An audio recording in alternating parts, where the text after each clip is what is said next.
내 이름은 유즈코. 초등학생 아들 유타카를 키우고 있는 싱글맘이다. 직장 동료들과 동네 엄마들도 모두 좋은 사람들 뿐이라 아무 문제 없이 잘 지내고 있다. 하지만 딱 한 명. 나를 자꾸 귀찮게 하는 동네 엄마가 있어서 요즘 걱정이다. 에리라고 하는 여잔데 저는 여기서 이만 실례할게요. 그럼 또 봐요. 뭐예요? 이 스시집에 볼 일이라도 있는 거예요? 설마 여기서 알바라도 하시려고요? 아니에요. 이번에 여기서 식사를 하기로 돼 있어서 예약 좀 하려고요. 여기 완전 고급 스시집인데요? 회전 스시집이 아니라고요. 그냥 관둬요. 쪽만 당하실 거예요. 조금만 먹어도 한 달 월급이 다 날아가는 곳이거든요. 에리의 무개념 발언에 나는 물론 다른 엄마들도 어이없어하는 얼굴이었다. 에리의 말을 무시하고 스시집에 들어가 예약을 하고 나왔는데 에리는 내가 나오는 것을 일부러 기다린 모양이었다. 한부모 가정인 주제에 똥폼은 다 잡네 라고 떠들고 있었다. 아무리 개념이 없다고 하지만 저렇게까지 없을 줄이야. 이번에도 무시하자 이후 만날 때마다 깐족거리며 나를 귀찮게 했다. 그 스시집 예약 취소는 했어요? 당일 취소는 노매너라고요? 그렇다고 무전 취식하면 경찰에 잡혀가요. 한부모 가정이라 돈이 없어요. 용서해주세요 라고 해도 경찰은 절대 용서해주지 않는다고요. 걱정하지 마세요. 돈은 내고 먹을 거니까. 진짜요? 싱글맘 주제 그런 가게에서 밥 사 먹을 정도로 돈이 많은가 봐요. 그럼 저도 한번 사주세요. 헛소리 하지 마요. 그게 말이나 된다고 생각해요? 그니까 돈 많잖아요. 나라에서 보조금을 받는 거예요? 아니면 돈 많은 남자를 잡았다거나? 어머머, 유즈코 씨 얌전한 척하더니 뒤에서 할 건 다 하고 다니네요. 어쨌든 돈 많으면 밥 좀 사줘요. 역 앞에 있는 뷔페에 한번 가보고 싶었거든요. 내가 미쳤다고 당신한테 밥을 사줘요? 이제 나한테 말 걸지 말아요. 완전 민폐라고요. 확실하게 말해둬야 알아들을 것 같아서 매몰차게 거절했다. 에리를 지나갈 때 서로 어깨가 살짝 닿았는데 에리 그것이 지금 나 쳤어? 욕도 모자라서 날 때리기까지 하다니. 이렇게 사방팔방 말하고 다니며 일을 크게 만들었다.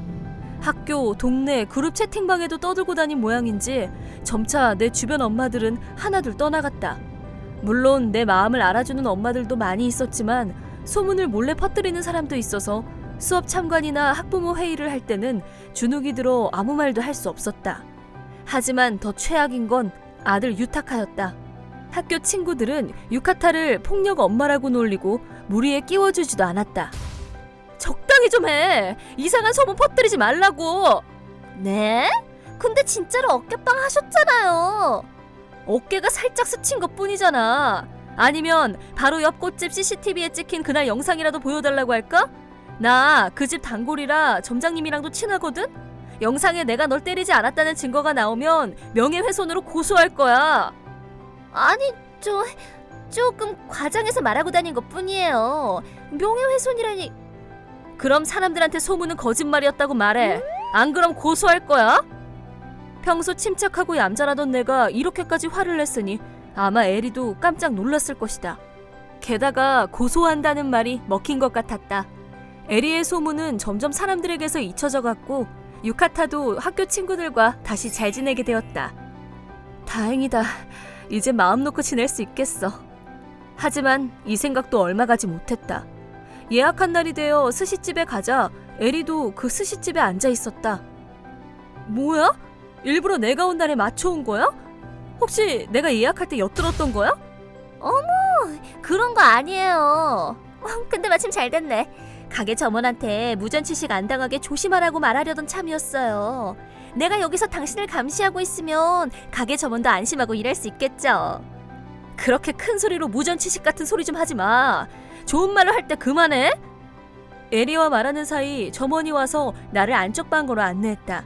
그리고 에리가 앉아있던 테이블로 가족으로 보이는 사람들이 와서 우리의 말다툼은 그렇게 끝났다. 안쪽 방으로 들어가자 시부모님과 유타카가 앉아있었다. 세 사람의 웃는 얼굴을 보자 흥분되던 마음도 이내 진정되었다. 늦게 와서 죄송합니다. 일이 조금 늦어져서요. 괜찮다. 그것보다 무슨 일이 있었니? 혹시 밖에서 누구랑 싸웠니? 아니요. 가게에 아는 동네 엄마가 와 있어서요. 그래? 아무 일 없는 거면 됐다. 이제 먹을까? 평화로운 시간이 흐르고 보기만 해도 군침이 도는 초밥도 나왔다. 오랜만에 만난 시부모님은 웃는 얼굴로 유타카의 성장을 기뻐해 주셨다. 디저트를 먹을 때쯤에는 방금 있었던 에리와의 말다툼 따위 싹 잊혀져 있었다. 배도 부른 데다 내 마음도 너무 행복했다. 나는 계산을 위해 잠시 방에서 나왔다. 그때였다. 짜증나게 에리도 계산대 앞에 서 있었다. 이제 가는 거야? 잠깐만, 아직 계산을 안 했잖아. 계산을 하고 가야지. 아무리 한부모 가정이라 해도 무전취식은 하면 안 된다고. 나 지금 계산하러 온 건데? 진짜? 그치만 지갑이 없잖아. 항상 들고 다니던 다 낡아 빠진 지갑은 어디다 둔 거야? 오늘은 카드로 낼 거야. 카드? 가난뱅이 주제에 카드도 가지고 그러더니 에리는 순간 멈칫했다. 플래티넘 카드? 그거 돈 많은 사람들이 가지고 다니는 카드잖아? 왜 당신이... 뭐야, 설마 훔친 거야? 이거 대박이네. 훔친 카드로 고급 스시를 사 먹다니. 이게 말이 돼? 잠깐! 그만 좀 해. 그렇게 큰 소리로 얘기 좀 하지 마. 이거 내 카드라고. 왜 싸우고 있는 거니? 무슨 일 있니? 아버님. 아니, 당신 사이다 상서에... 우리 시아버지와 에리의 시아버지는 업무상 서로 아는 사이인 듯했다. 그리고 우리 시아버지가 위치적으로 더 높은 듯했다. 우리에게 달려온 남성이 굽신거리며 머리 숙여 인사했다. 방금 무전 취식이 어쩌고 저쩌고 그랬던 것 같은데. 유즈코, 이분들과 무슨 일이 있었니? 그게... 사실 이쪽이 예전부터 저를 한부모 가정이라고 계속 무시하고 오늘도 계산도 안 하고 도망칠 생각이냐고 시비를... 거기다 라인에도 이상한 소문을 퍼뜨리고 그랬어요. 우리가 가난하다고 알고 있는 것 같아서 제가 너무 곤란해요. 핸드폰을 보여주며 당혹스러운 표정을 짓자 시아버지는 순식간에 얼굴이 시뻘개졌다. 반대로 에리 뒤에 서 있던 남자는 새파랗게 질려 있었다. 저희 며느리 일은 진심으로 사죄드립니다. 에리! 빨리 사과해! 빨리! 머리 숙여 사과하라고! 뭐요? 그치만 한부모 가정인 건 맞잖아요. 한부모 가정은 대부분 여자가 바람을 피운 게 원인인걸요? 왜 내가 그런 여자한테 머리 숙여 사과해야 하냐고요. 어쨌든 가난한 건 사실이잖아요. 낡은 아파트에 살고 있고 옷도 다 해져 있고 애도 맨날 반상머리에 멍청해 보이... 사람이 한 대 맞고 나가 떨어지는 순간을 그날 처음 봤다. 나가 떨어진 에리는 볼을 감싸고는 깜짝 놀라 어쩔 줄 몰라 하고 있었다. 그 옆에서 에리의 시아버지는 무릎을 꿇고 있었다. 정말 대단히 죄송합니다. 멍청한 며느리가 실례되는 말을 하고 말았네요. 사실 아드님은 사고로... 네, 아들은 사고로 죽었습니다. 당신이 바람 피우고 이혼당해서 한부모 가정인 거... 아니야. 남편은 유타카가 어렸을 때 사고로 죽었어. 오늘은 남편 생일이라 시부모님과 함께 남편 생일을 축하하던 참이었어. 그래, 아까 왜 플래티넘 카드를 갖고 있냐고 물었지? 그건 살아생전 남편 취미가 해외여행이라 그래. 플래티넘이면 보험 보상 금액도 올라가고 우대도 있으니 남편과 커플로 만든 거야. 이제 더 이상 해외여행은 안 가지만 이 추억을 계속 간직하고 싶어서. 말하는 사이 남편이 생각나 나는 눈물을 뚝뚝 흘리고 말았다. 여기는 남편이 가장 좋아했던 스시집. 언제나 기념일에는 함께 오곤 했었다.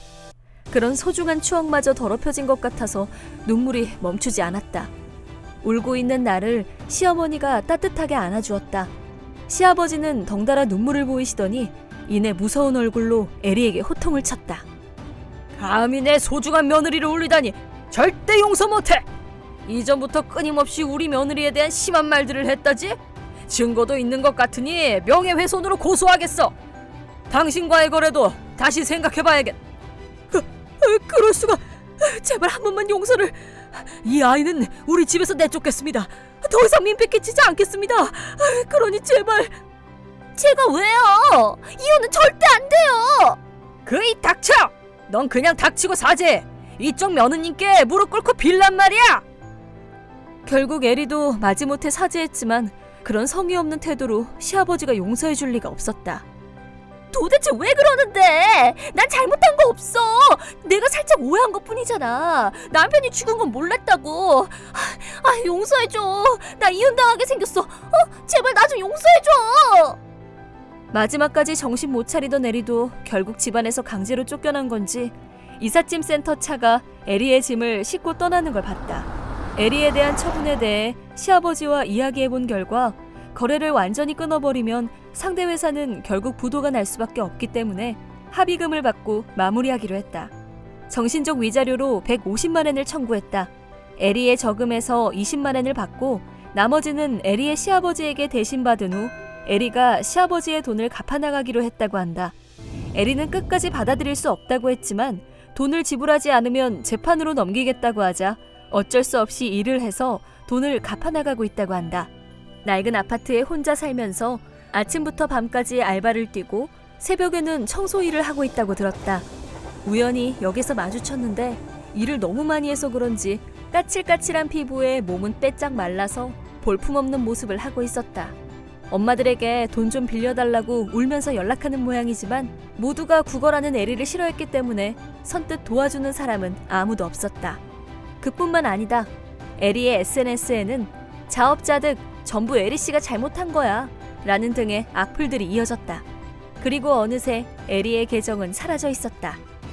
에리가 없어지자 우리 가족은 드디어 평온한 생활을 보낼 수 있게 되었다. 남편의 빈자리는 여전히 외롭고 슬프지만 감사하게도 시부모님과 동네 엄마들이 잘 챙겨주고 있다. 나도 앞으로 유타카와 함께 열심히 살고 싶다.